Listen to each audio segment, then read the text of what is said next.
Right, esteemed members, good evening and welcome to today's webinar. And just to confirm, if you can hear me, if you can hear me, just send a message on the chat and let us know which branch of PSK you're joining us from.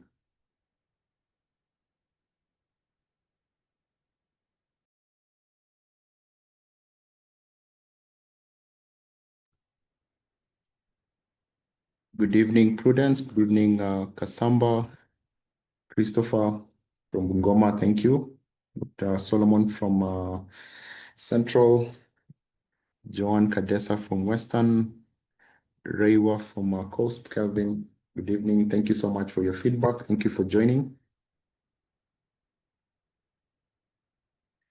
So as we wait for our colleagues to join, just for the next 1 minute, kindly just take a minute of your time and go to the PPB portal and subscribe to this event. You'll use the keyword online presence and you should be able to find it easily. Otherwise, the full name of the event is Online Presence for Pharmacists in the Age of Artificial Intelligence.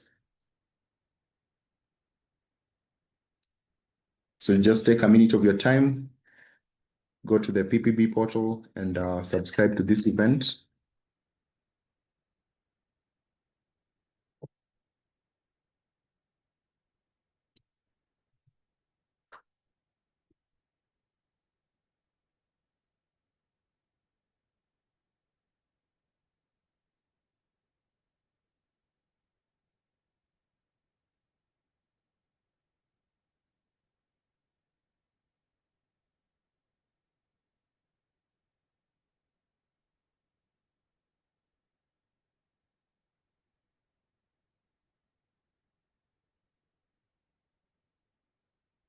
For those who are just joining us, we're subscribing to this event on the PPB portal.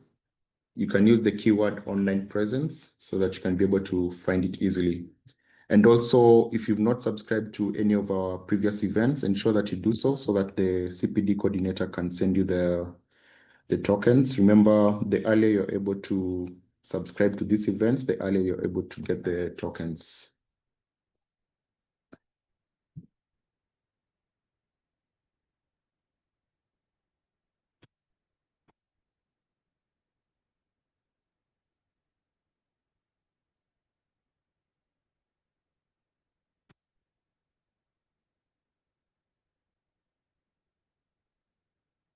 I think we'll now get started. Good evening once again, and a very warm welcome to you all to this webinar.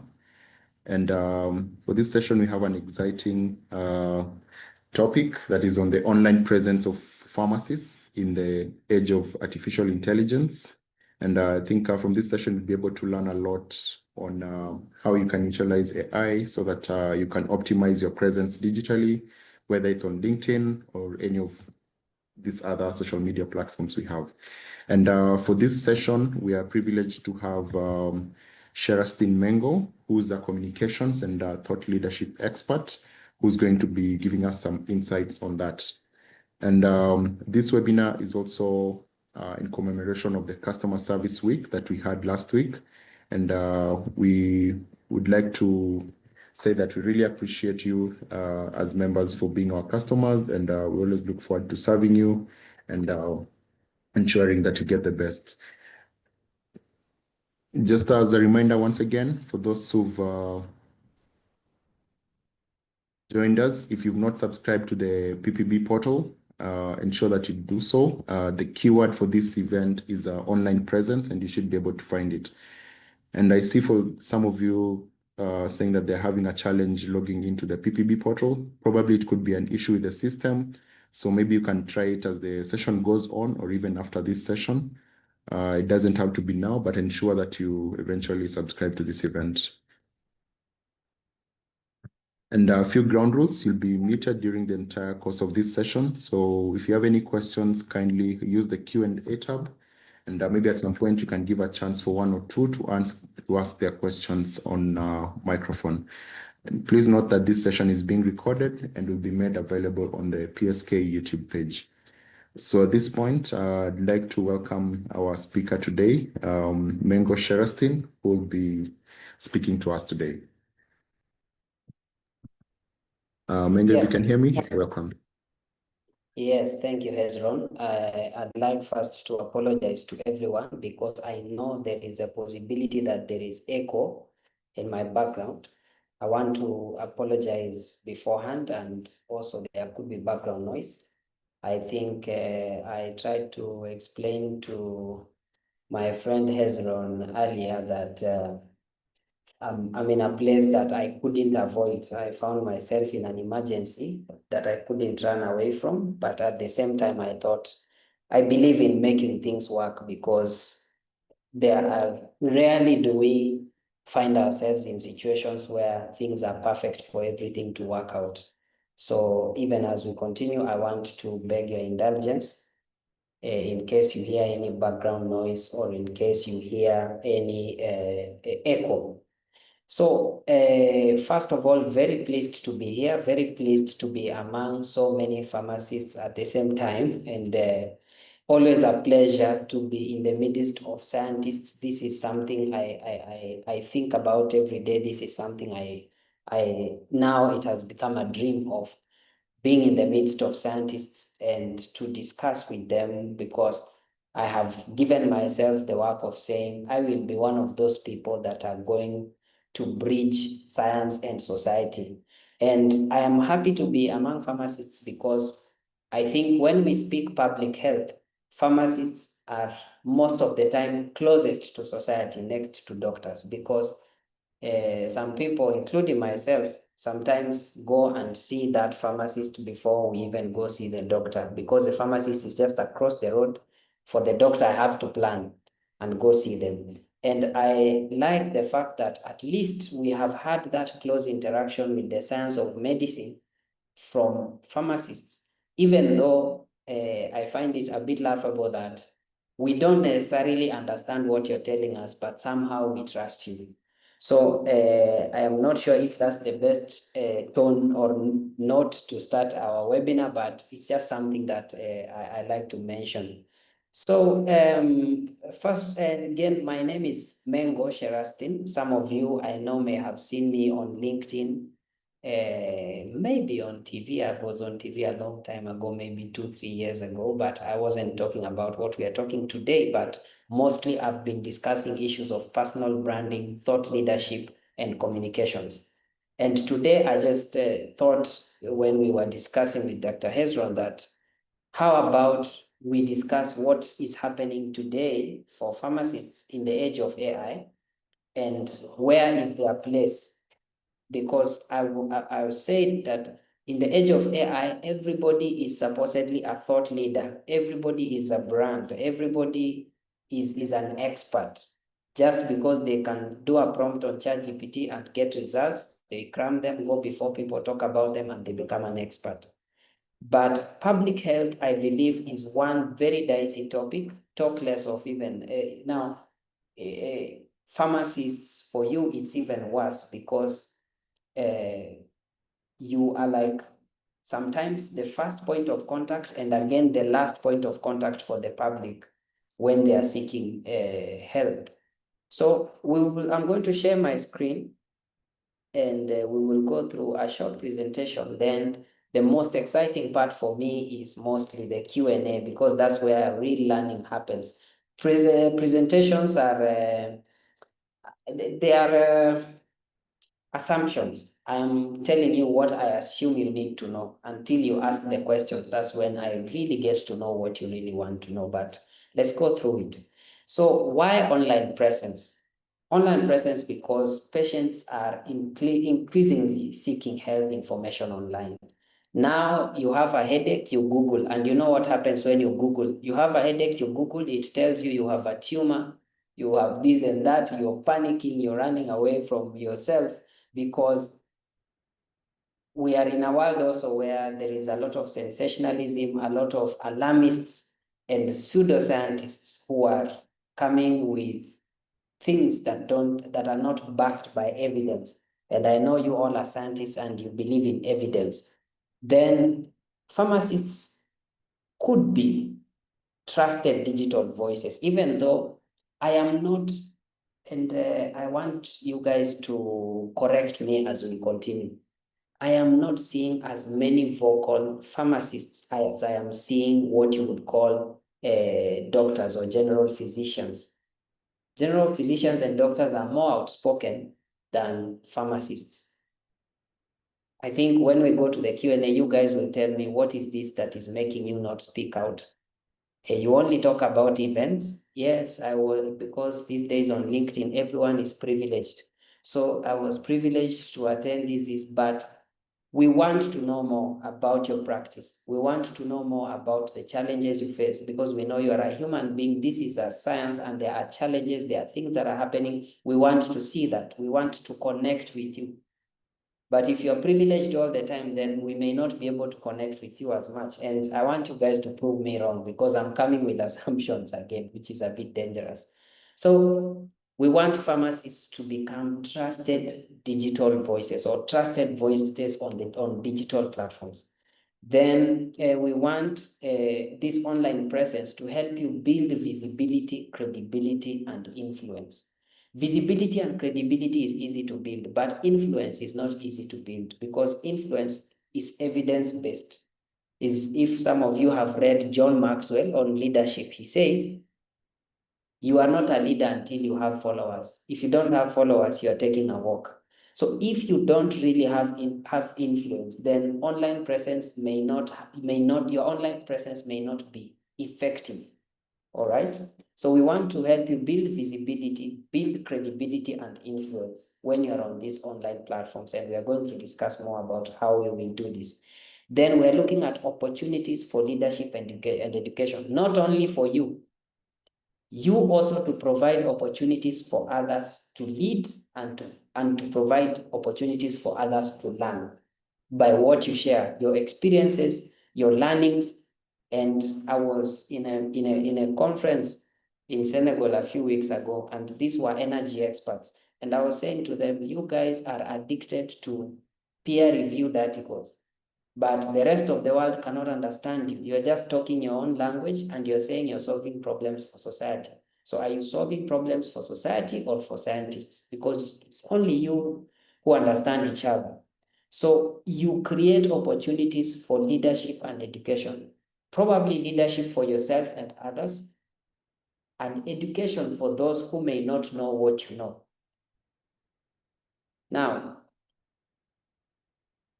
AI is here, and here I'm not even addressing the depth of AI. I'm just talking about, I want to focus more on generative AI, like the ChatGPTs, BART, MedPalm, and those. So these ones are just the ones that we are easily interacting with. But I'm asking myself, are we maximizing the potential of even the ones that we have?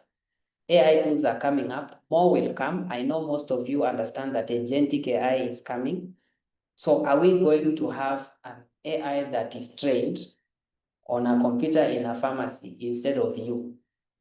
Or are we going to have a triage room that does not even need a nurse? So these are things we need to think about. But again, it's about how we take advantage of these tools. It's not just us getting scared of them or us using them for the bare minimum. It's about making full use of them. And I'll share with you, in my opinion, or from my perspective, what you could do with these tools. Now, another thing on the digital shift is that patients are now exposed to both information and misinformation. Misinformation because these tools are learning from other human beings. And let me shock you, there is more pseudoscience online than there is evidence-based science online. And where are these tools learning from? Until we are at such a place where we can train them to fact check and so on, it is going to take a lot of time to understand crap from truth, to understand science from pseudoscience.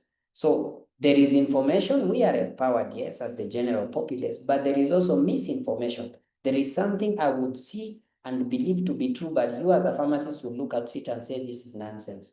So we are yet to get to that place. So there is still that wobble between information and misinformation for the general public and for others who are non-subject matter experts like yourselves. Then we are looking at pharmacists bridging the gap between AI and trusted health guidance. At the end of the day, and I always say this, human to human interaction is going to become very, very expensive and valuable. It's the same if you want to understand what AI will do in terms of skills. Look at fine art. There are pieces of art like the Mona Lisa that are now even difficult to value because they are of very high value. They were done by hand and all those kind of things. But we can have AI redo the Mona Lisa and print it, and it will be worth maybe $5, $10.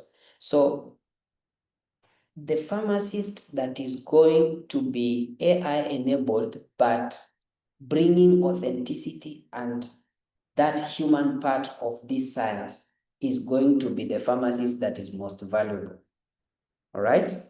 Then now, while you are online, as we are talking this, we are talking about you and your personal brand, how you present yourself as that scientist, as that authentic scientist, as that authentic expert out here to give us the information that we need, out here to help us tell truth from half-truths, out here to tell us evidence from pseudoscience.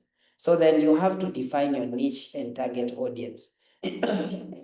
Now, niche and target audience, this, I don't know how easily it would apply to pharmacists. And I know in the Q&A, I will hear one of you tell me about this, because pharmacy ends up looking like it's a general public thing, but I know there are niches inside of this science. So then how do you choose that niche which responds to your personality, responds to your knowledge level, and responds to what you believe you want the world to know you as? I know definitely there are niches. Now, you could pick a niche and become the best known person on this niche, the best known expert on this niche. Now, you also optimize your LinkedIn and other platforms. Optimizing your LinkedIn now is not what it was 5 years ago. I used to charge a cool 25 to 50,000 to optimize your LinkedIn. Can I do that today? You have ChatGPT, and ChatGPT could probably do it better than I would have done it 5 years ago. But you have to be the one to take charge of your personal brand.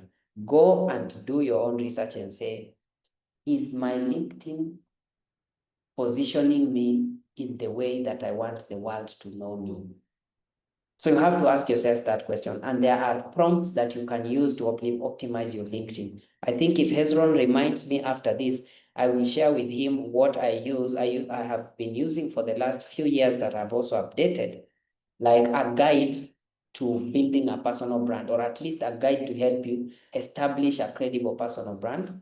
And in that, I have also included prompts that you can use to optimize your LinkedIn. You also need to optimize other platforms like your Facebook. I know for most of you, your Facebook is a bush. There are things there that if we bring them out, you will be quick to say, this is not me.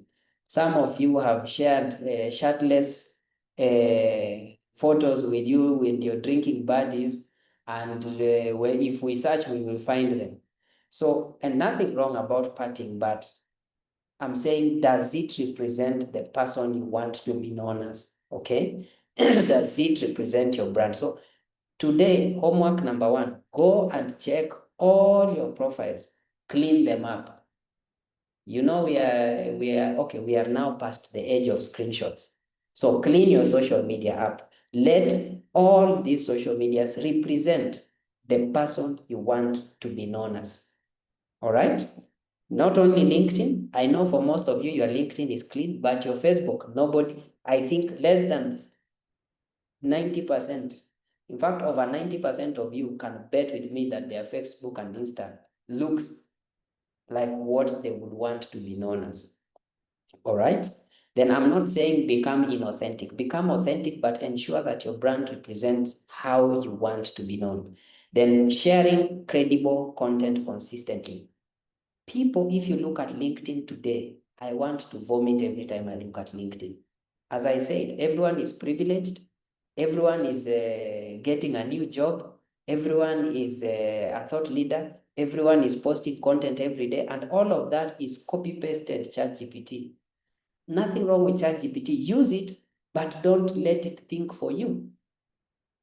Share credible content, but let it be as authentic as it possibly can be. Let ChatGPT give you content ideas, but don't ask it for content ideas and the content itself.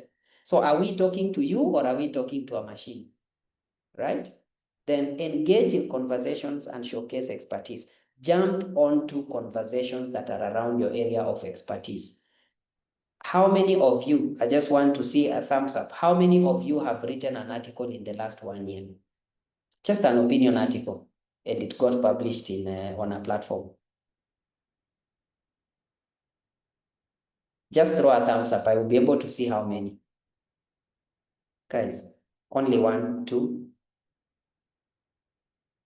See? So how then do you want to be called a credible expert if you are not sharing your knowledge, if you're not sharing your opinion, if you're not sharing your thoughts? All right? How can we tell you are a credible expert if you cannot risk taking part in even political conversations that are affecting your area or your industry? So you have to be that person who decides to be the one who can push your segment, who can push your industry and say, I am going to stand for pharma. And by the way, go to X. We are all fighting what we call big pharma. But big pharma trickles down and it comes up to the pharmacy outside my door. But you pharmacists have not even stood up to speak for your own profession. You stand there and watch it get slaughtered from beginning to end. You don't stand up and speak for your profession. So do you guys even believe in what you do? Question for another day, right? Then there is the issue of storytelling now. And I think most of you are on TikTok, and you would bear with me that most of the most followed accounts, okay, save for the pseudo-sexual accounts, forget those. There are those that actually tell stories. I used to see one and I almost got addicted until I pulled myself out. Was these guys who are telling stories of crime in the hood, at least here in Nairobi. And those things are addictive. You will follow them until you forget yourself. Because human beings, the way we are created, we have been created to follow stories. And I think I have met most people recently, and I say science is good because science is based on facts. But I'll tell you, those who have been in sales know facts tell, stories sell. It is the stories that sell. The facts just tell and they leave you there.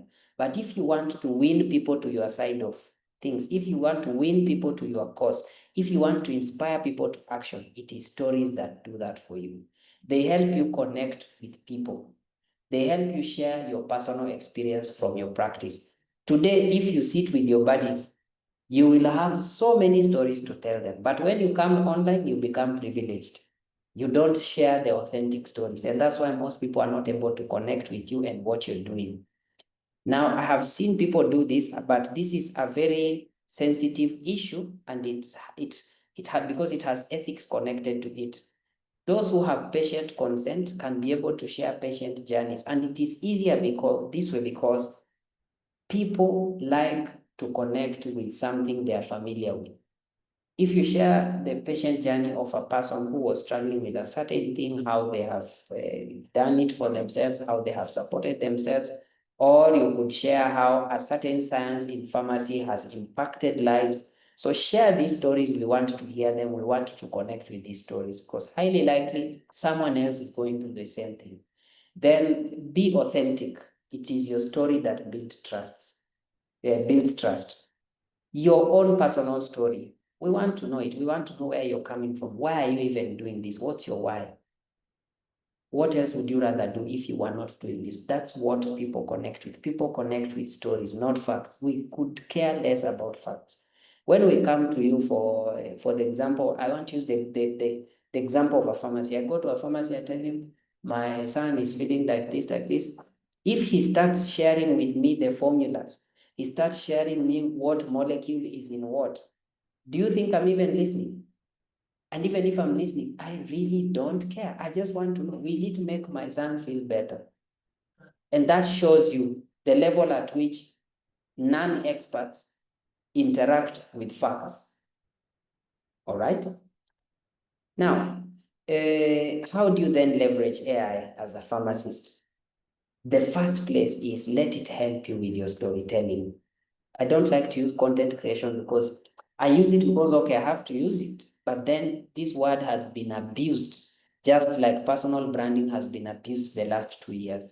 I see things on LinkedIn, I want to cry because we are abusing these words because we don't really fully understand what they mean. So content creation has come as low as someone posting nonsense.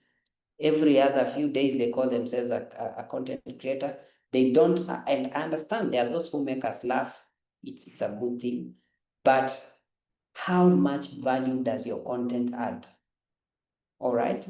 Then weave content creation and storytelling together, and AI will help you do that. But scientists don't use AI for storytelling. This is your savior for storytelling. Use it, it will help you.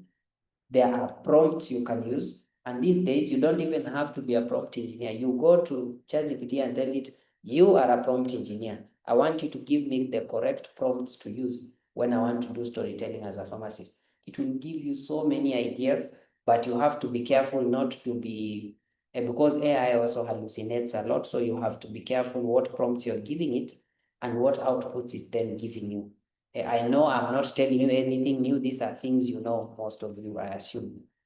Then what we are talking about, the storytelling, mostly they are infographics. There is data that when you present it in infographics, it's much easier for people to understand and tells a story. And there are ways you can make those infographics even more interesting. There are specific tools for that. When you look at posts, how do you want to do your posts? What is the format you want to give your post? You could have a very good post, but your format makes it boring. But AI can help you to make it more interesting. It can add other things that can make it something that people want to look at. Then for those who, by the way, those who want to do video, which is something that I would encourage most of you to do because all social channels are becoming video first platforms. So the earlier you teach yourself how to do video, the more relevant you become. Video is becoming like the first set of, even LinkedIn. LinkedIn used to be written content, then went to photos, but now every 2-3 posts on LinkedIn, the third one is a video. So you don't want to be left behind. You want to be, in as much as you have scientific rigor, you want also to be relevant. Then trend analysis on patient concerns. These are analyses that you can do. You can put studies together and try to see what trend they are forming, and that helps you tell a story that this is where we were, this is what the science is saying, and this is what research and studies are showing. And you can be able to tell a story. There are tools you can use to analyze trends, also especially on patient concerns. Then automating FAQs and patient education. Well, this you can do. There are tools that can do this, and most of them are standalone tools, and you should be able to find them because now it's like for every function, there are like 5, 10, 20 tools. So it's for you to do your homework and see which tool works best with what I want to present or with what I want to address. Then enhancing reach with smart tools. Then these are mostly tools that will help you to enhance your content, make it, I don't want to use the word viral, but make it content that more people would want to see and more people would want to engage with, which in the end increases your reach. So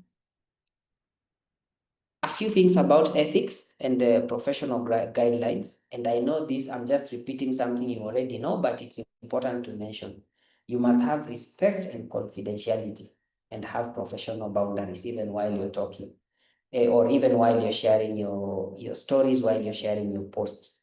Share only verified evidence-based information. This is I don't know to call it, it should be an automatic for any scientist. Anything you share, you ensure it's verified and evidence-based. And if it is not, it is always good to give a disclaimer. because there are things you will share that are not necessarily evidence-based or verified, but you could use a disclaimer that this one, studies are still ongoing, or I am yet to see studies on this one, something like that. Then you maintain a professional tone online. I see people look at the so-called content creators and they want to sound like them while still being a professional. I don't know. The line is very thin and mostly it can cost you your brand, because this is how I ask people. You walk into a doctor's consultation room and they're speaking Shen. What are you thinking immediately?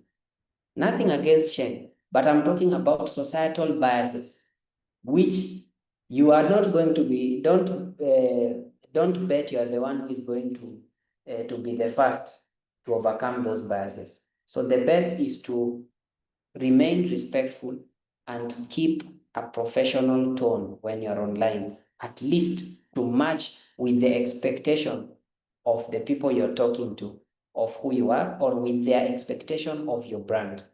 All right? Then be transparent and accountable. You have to be accountable. Accountability, because you have all seen these online issues. People come up with the so-called receipts and everything. One brother who has been slandered for almost 2 weeks straight. I don't know how he sleeps, really. And what is accountability? Number one, it is owning up if you've made a mistake. You own up and say, I may have misrepresented a certain thing, or I may have misconstrued some facts, but you own up if there is a mistake, and you say, this will not happen again. I'm going to verify the facts. And before I verify the facts, I have pulled down the post so that I don't misinform anyone. So that's a very simple formula. And you have to be transparent, especially when you, and as you become popular online, these scandals will meet you someday, and you will have to bring this issue of being transparent and being accountable. The problem is most people go quiet wishing things will go away, and not in today's media. And at least you are in Kenya, and you saw recently even Americans are afraid of being cancelled by Kenyans. So good luck to all of us, because we still have to do this. And at the same time, we are among a pack of wolves.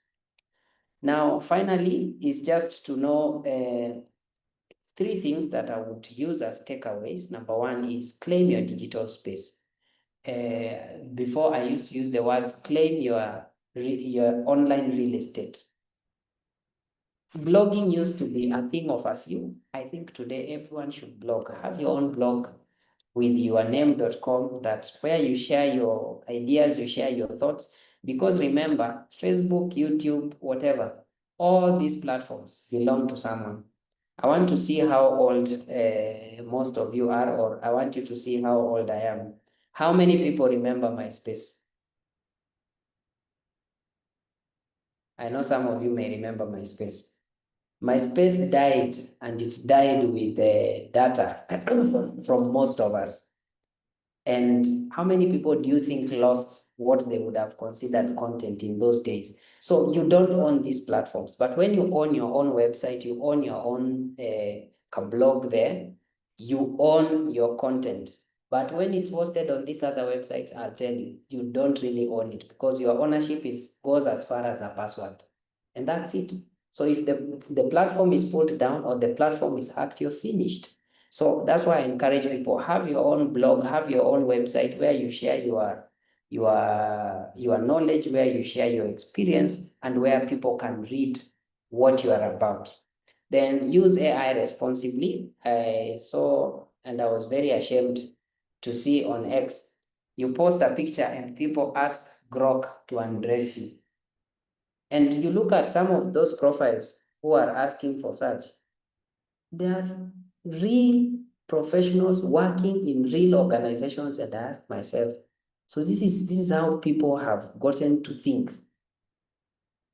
And that's some of the most irresponsible use of AI. For personal branding, I say the biggest threat of AI is to the person.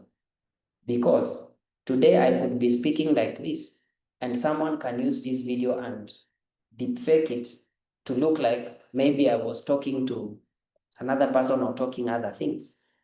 Deep faking has toppled as it has changed elections.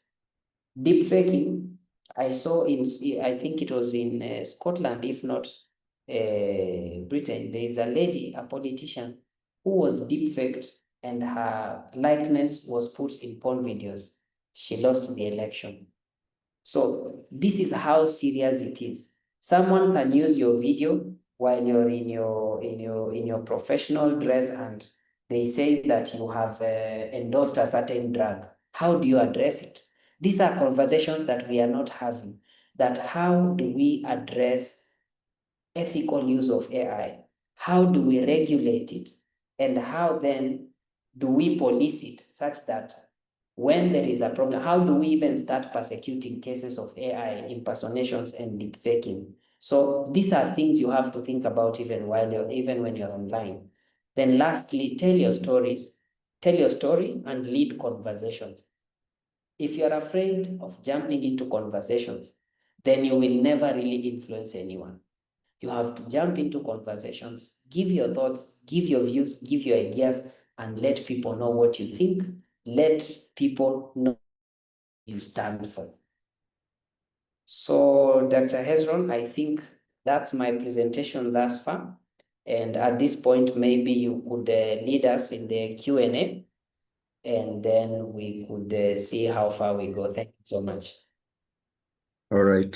Thank you so much, Mengo, for that insightful presentation. I think you've done a lot of justice on this matter.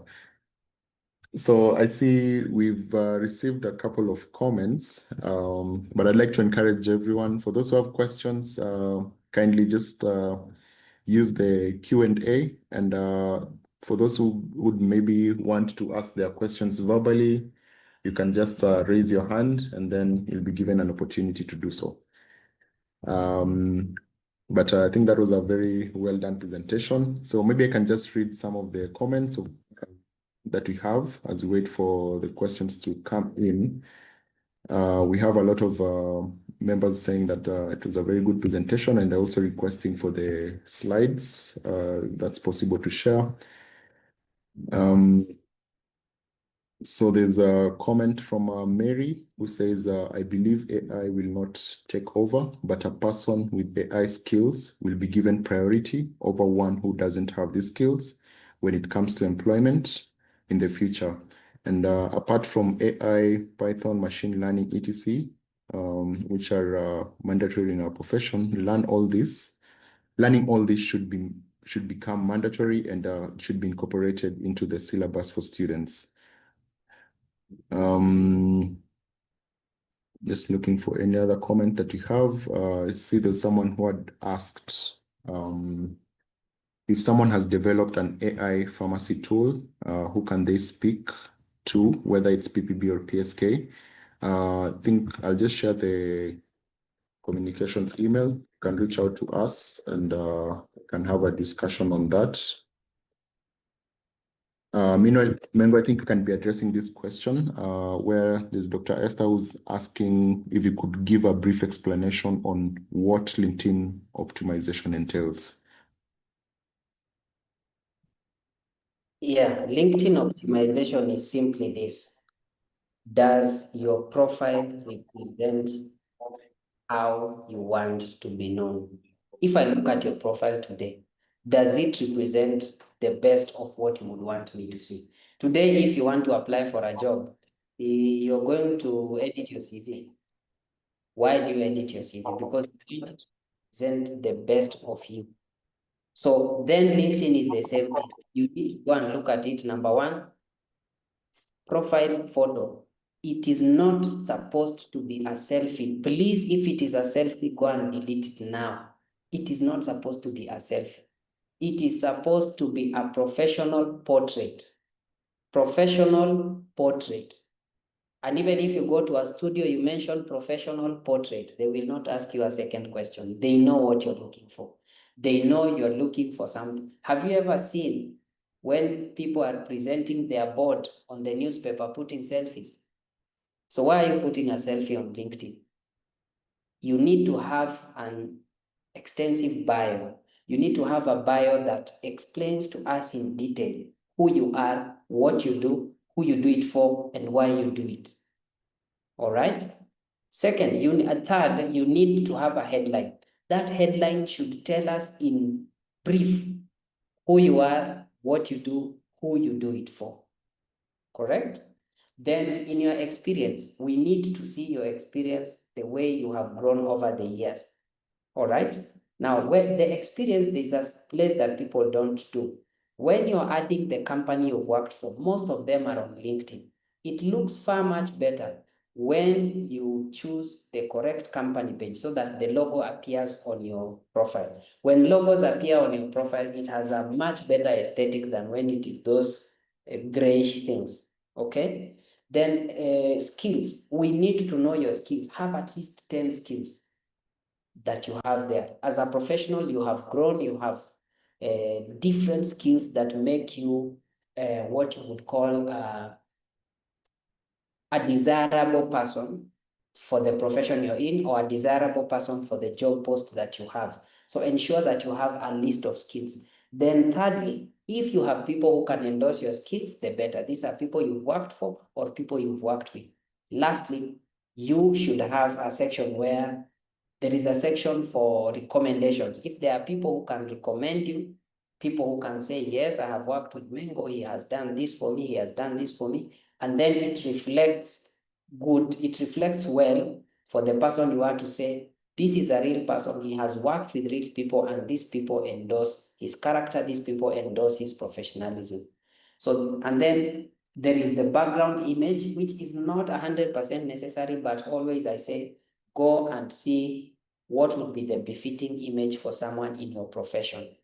It is difficult if you see a pharmacist and their background image is an image of plumbing, or their background image is an image of engineering, unless they are a medical engineer, or if you find an engineer whose background maybe is something that is not related to what they do. So there has to be that consistency. But number one, make sure that your profiles are professionally done. Make the profile photo especially. Go to a studio. If you're in Nairobi, it's 200 shillings. They will go dress well. I'm not saying wear a suit, but dress smartly.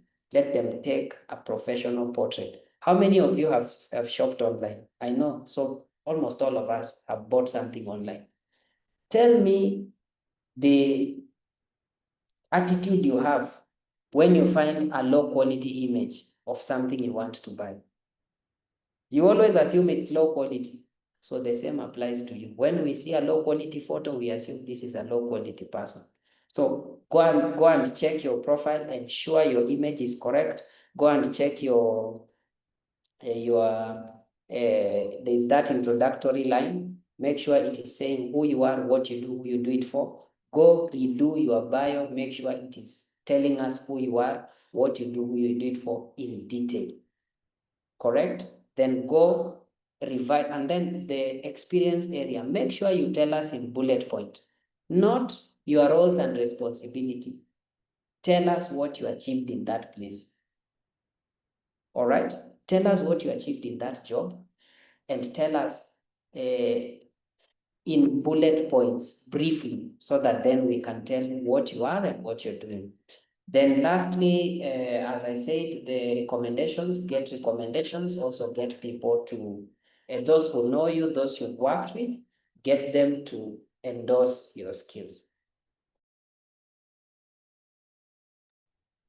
All right. Thank you so much for that detailed response on how to optimize your LinkedIn. And I think the other question that we have is, do you have any recommendations for AI tools that pharmacists could use? Maybe if you could say something about that. Maybe I would not go very deep into that unless I wanted to become a pharmacist. But then what I focused on is AI tools that you can use for online presence and for storytelling. And some of those tools, ChatGPT is one of them. And there are other tools now that are more advanced, like animation tools you can use to tell a story. There are tools for infographics that you can use. But I know for certain, if you want to understand them, it just takes 2 or 3 days of research and have all your answers.